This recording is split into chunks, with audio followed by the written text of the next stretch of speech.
Assalamualaikum warahmatullahi wabarakatuh. Senang sekali bisa bertemu lagi bersama teman-teman Gardena Channel yang akan selalu setia menyaksikan channel yang memberikan ilmu yang sangat bermanfaat bagi teman-teman kicau mania, khususnya para pemain lovebird. Pada video kali ini kita akan melanjutkan pembahasan lebih lanjutnya atau lebih detailnya tentang perawatan lovebird jantan yang single, tapi kita menggunakan sistem koloni tapi beda sangkar. Bagaimana kita melihat tingkat perubahannya dari hari ke hari, bahkan dari 1 minggu, 2 minggu, apakah mengarah ke gacornya lebih meningkat atau malah dia sering diam sewaktu kita jejer bersama atau kita blak, kita tempel dia diam, atau setelah kita pisah pun dia masih diam.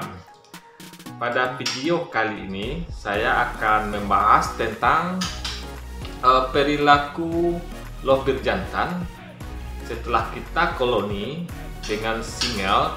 Kita lakukan proses penjemuran, mandi sesukanya dia, kita gunakan pakan tinggi, terus kita pisah setelah proses pendinginan setelah pendinginan, saya habis penjemuran, terus kita pisah di satu ruangan satu burung. Tetapi kita menemukan satu permasalahan, burung ada yang diam saja atau tidur atau malah seperti burung lemas saja. Apa penyebabnya dan bagaimana cara mengatasinya? Ikutin video ini terus dan jangan skip.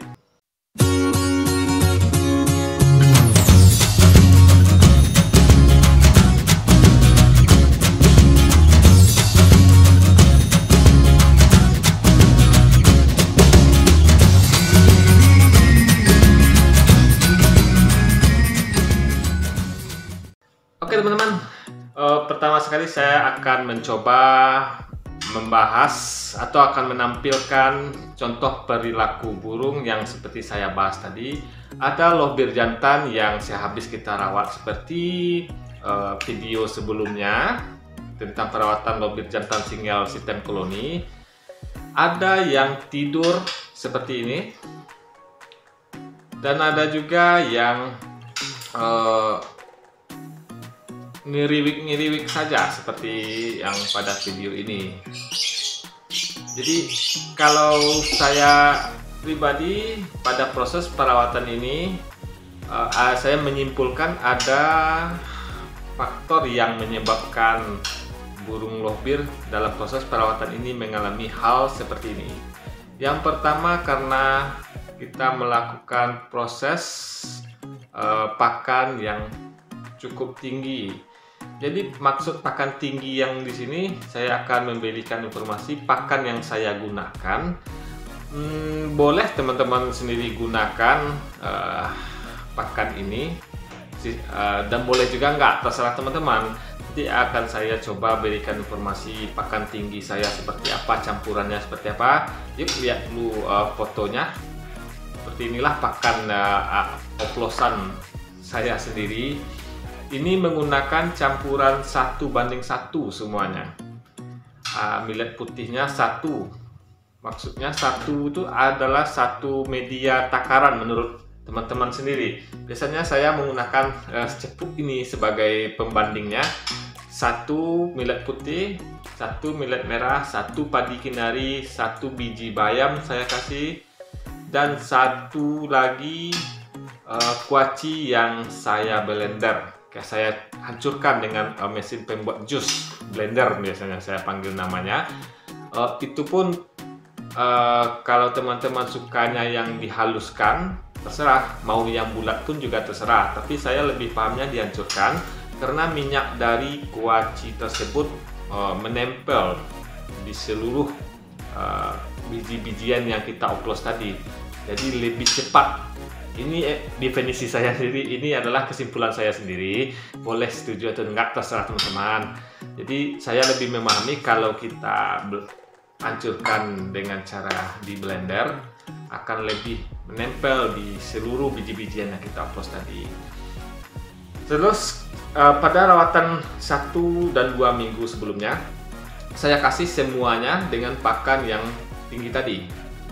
Saya akan rawat seluruhnya, mandinya terserah dia mau mandi atau enggak, jemurnya kita samakan jamnya, jam angin-anginnya kita samakan, terus pemisahannya juga kita samakan, dan jam pengablakan malam harinya pun kita samakan.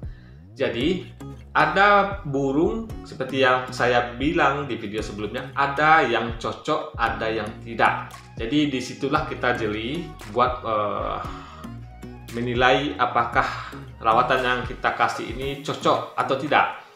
Jadi ada beberapa burung yang sangat cocok dengan rawatan jemur kencang, mandi sesukanya, terus dikasih pakan tinggi, dan ada juga yang tidak. Bagi yang burung yang tidak, khususnya kita akan bahas pada video kali ini, burung yang tidak cocok dengan settingan yang disampaikan tadi, berarti kita ada sedikit perubahan. Kita coba mandi malam. Yang pertama kita lakukan mandi malam untuk burung lohpir yang birahinya terlampau tinggi akibat penjemuran kita yang tinggi, akibat pakan kita yang tinggi, dan pemberian ekstra puding yang cukup sering. Setelah kita proses pemandian, yang keduanya adalah pemberian pakan kita turunin sedikit. Contoh yang saya tampilkan pada foto ini adalah ada perbandingan cuman saya kasih millet putih sama kinari seed atau padi kinari dengan perbandingan yang biru Tupperware yang biru ini dengan perbandingan 3:1, 3 millet putihnya dan 1 kinari seednya. Dan untuk Tupperware yang pinknya saya kasih 3:2, berarti agak tinggi sedikit dari yang Tupperware berwarna ungu. Jadi kita cocokkan dulu. Saya biasanya ngasih yang pink dulu. Kita kasih yang Tupperware pink dulu, yang perbandingan 3:2. Terus kita bantu dengan mandi malam. Untuk paginya, biarkan dia mandi sesuka dia. Mau mandi atau enggak, terserah. Tapi kita malamnya wajib kita mandikan buat menstabilkan birahinya, atau kita turunin lagi. Kita buat mencari titik gacornya. Kalau sudah mulai keluar titik gacornya di pakan tersebut, kita lanjutkan saja rawatannya. Tapi jika masih belum, tetap konsisten di pemandian malam. Terus kita turunin lagi pakannya, yang seperti yang di Tupperware ungu 3:1. Kita coba itu dulu. Tapi jika masih belum juga menemukan titik gacornya, atau maksud titik gacor ini walaupun belum terlampau ngedouble, tapi dalam waktu 1 jam udah bisa mengeluarin bunyinya 4-5 kali atau bahkan lebih. Kalau masalah durasinya panjang atau tidaknya tidak kita hiraukan dahulu, atau tidak kita pedulikan dahulu. Kita cuman mengejar titik gacornya saja dulu.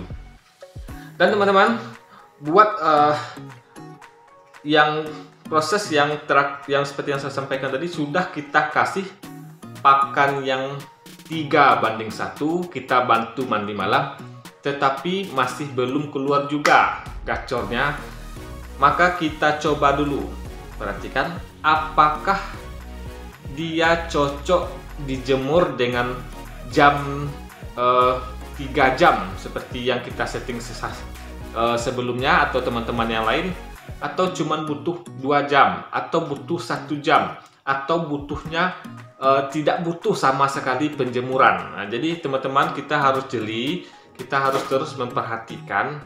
Kalau saya biasanya langsung saya tanpa jemur, biasanya saya langsung tanpa jemur, tanpa saya turunin jamnya, langsung kita coba tanpa jemur. Maksudnya paginya kita, malamnya kan kita ablak bersama, kita jejer aja. Terus paginya yang biasa cocok dengan jemur kita jemur.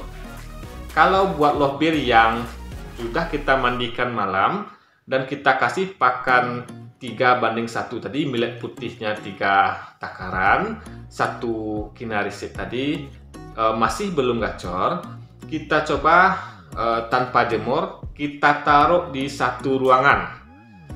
Terus kita perhatikan, biasanya lovebird akan langsung mengeluarkan bunyinya, walaupun pertamanya pasti akan mengeluarkan fighternya, walaupun belum begitu sering, tapi kita harus perhatikan saja dulu apakah proses dengan tanpa jemur ini cocok atau tidak. Jadi disitulah jelinya kita memperhatikan apakah settingan cocok buat gacon kita atau tidak. Tapi jika setelah kita tidak jemur masih belum mengeluarkan suaranya, kita coba jemur 1 jam. Kita coba naikkan 1 jam, terus kita pisahkan lagi. Begitupun proses berikutnya. Kalau masih belum lagi, kita tambah jamnya. Pokoknya jangan sampai yang 3 jam sama dengan teman-teman sebelumnya. Masalahnya tadi kan kita sudah coba ya 3 jam sama dengan teman-temannya, dia malah diam, dia malah ngiriwik, dia malah tidur. Berarti malah naik birahinya. Jadi kita fokus aja dulu buat stabilin atau bahkan nurunin birahinya. Jadi teman-teman, biasanya kalau setelah kita turunin seluruhnya, penjemurannya, jam mandinya kita tambah, pakannya kita turunin, dan ada kelupaan, buat ekstra pudingnya, coba kita kasih 1 kali seminggu saja jagungnya. Dan kalau buat burung lovebird jantan kita ada yang suka makan timun, tambah bagus kita kasih timun, biar birahinya agak lebih stabil lagi. Oke teman-teman, untuk proses ini intinya kita harus sabar dan telaten terus. Kita harus konsisten. Untuk perawatannya lakukanlah 1 minggu paling cepat. Tapi kalau saya mengajarkan, saya menganjurkan lebih baik kita lihat prosesnya selama 2 minggu. Jadi biar kita nggak begitu tergesa-gesa. Teman-teman jangan kalut atau ragu atau gelisah tentang perubahan-perubahan yang terjadi pada burung kita. Biasanya dia pasti setiap settingan perubahan tersebut pasti akan menimbulkan gaya-gaya yang terbaru yang akan dia munculkan bagi lovebird kita. Mudah-mudahan dengan perubahan settingan ini gacon teman-teman akan mengarah ke lebih yang double-nya atau lebih gacornya. Walaupun masih fighter nggak apa-apa, kita rawat konsisten aja terus. Udah bunyi, udah ngedouble walaupun fighter, alhamdulillah. Kalau konslet, alhamdulillah juga. Mudah-mudahan teman-teman semuanya dapat memahami semua yang saya sampaikan tadi. Walaupun teman-teman yang tidak paham ataupun masih ragu dengan yang saya sampaikan tadi, silahkan ketik di kolom komentar. Insya Allah akan saya balas. Saya mengucapkan terima kasih banyak kepada teman-teman yang selalu mensupport channel ini. Mudah-mudahan informasi yang saya sampaikan tadi bisa memberikan manfaat bagi teman-teman dan bisa memberikan pencerahan serta solusi menuju lovebird yang bagus menurut keinginan teman-teman sendiri. Oke, hanya itu video saya pada hari ini. Jangan lupa subscribe-nya, jangan lupa tinggalkan like-nya. Kalau bisa kita share kepada teman-teman yang membutuhkan informasi ini. Terima kasih pada teman-teman yang selalu setia menonton ini. Assalamualaikum warahmatullahi wabarakatuh.